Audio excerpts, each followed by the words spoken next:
Right, so the Prem is back. I'm buzzing, you're buzzing. But, we don't have any fans yet. Now, I saw an article today on Sky Sports which said digital health passports could potentially help fans return to the stadium. Following this, lots of people have been asking me what a digital health passport is and how the whole thing might work. So, thought I'd do a quick video just to let you guys know what a digital health passport might be, what it will look like practically, and then my thoughts on the whole situation. So that's it. Also gives me a chance to test out my new equipment, so let me know what you think. Let's go.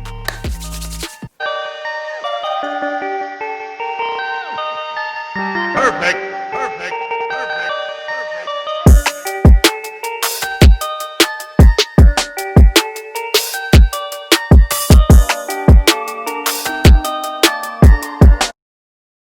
Message. So, how would digital health passports actually work? Now, it sounds technical, but it's not technical at all, really. All you need is someone to do the COVID tests and an app. That's it. So the basic principle is that a company has an app and it does all the testing. You need to test negative for COVID in order to be let into the stadium.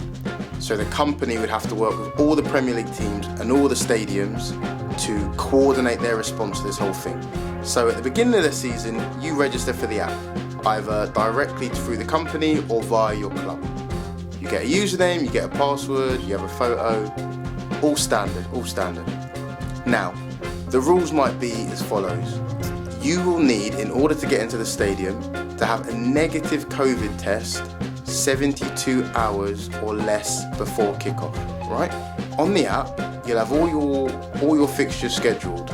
On your selected fixtures, 72 hours before the game, you'll get a reminder from the app and an option to either book a test at your local testing centre, or maybe they can send the testing kit out to you, right? Easy so far. You get tested, so you get the swab up the nose and in the back of the mouth. Not very pleasant, right? You send off your test and you get the result. So the result will be sent directly to your app and you'll be made aware. You'll either be positive for COVID, in which case, it might link in the track and trace and you have to self-isolate, or negative. Bang. On match day, however, it gets interesting. So on the app, you'll have to fill in firstly a health questionnaire. So on it will ask, have you had fevers? Has anyone in your house had fevers? Or a new dry cough? Or loss of smell and taste? Or whatever other COVID symptoms, are out there at that moment in time, right? So you've got to fill that out. Once that's green, you'll then be sent your QR code for that match, right? You go to the match and it's just like going to a concert. You're going to have to present it. You're going to have to present your phone or whichever to security. They'll scan it and it'll either say negative, which means you can enter. It will say positive, which means you can't enter. Or it will say your last test was outside of the 72-hour window, which again means you can't enter. As I said, the app will have your face on it, it'll have your name, it'll have your QR code, It'll have a list of all your previous test results and they'll know everything that they need to know, what seat you're in, etc, etc. If you manage to get through that point, you get your temperature checked, contactlessly, by whoever, and then you'll be presented with a face mask, which you'll have to wear for the duration of the game. And then other than that, away you go. You're ready. And that is it, that's literally it. It's not complicated at all, really, in this day and age. Only thing I'd add is that maybe in the future, if they're using the COVID antibody test, maybe there's a way they can test you for the antibody, and once you're positive for the antibody, meaning you've had COVID before, that might mean you no longer have to do the regular testing before games. But I think that's a bit further down the line, to be honest.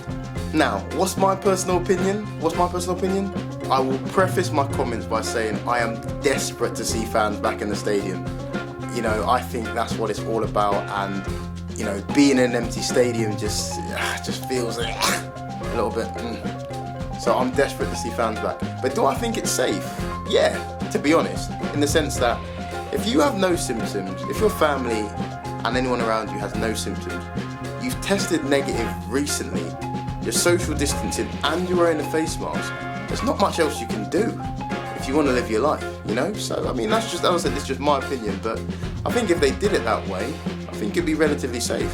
So I think going forward they can plan with this in mind, and then gradually start opening things up. I got asked who will pay for all this. I have no idea. I always say I'm not the money man. I would guess it would be a joint venture, so to get the app you probably have to pay a small subscription, and then the rest of it will be funded by the clubs and by the Premier League. Who knows, maybe the government as well. So who knows, it's none of my business who pays for it. Now, the most important question, is it actually feasible? For me, yes. I've actually worked quite closely with Prenetics over the last 3 or 4 weeks, obviously as they're doing the testing for the Premier League. And I gotta say, they've been magnificent, and I think if any company can do it, they can. You know, it will take a lot of resources, but it's not impossible. And I think I'm always of the opinion that you should try and think solutions. And I think, you know, digital health passports are a really good start. And that is it, a short guide to digital health passports, which I think could potentially revolutionise many industries, not just football. So we'll see what happens. In the meantime, subscribe so you can get the latest videos on the channel, and follow me on IG @DocInTheArena for various different content.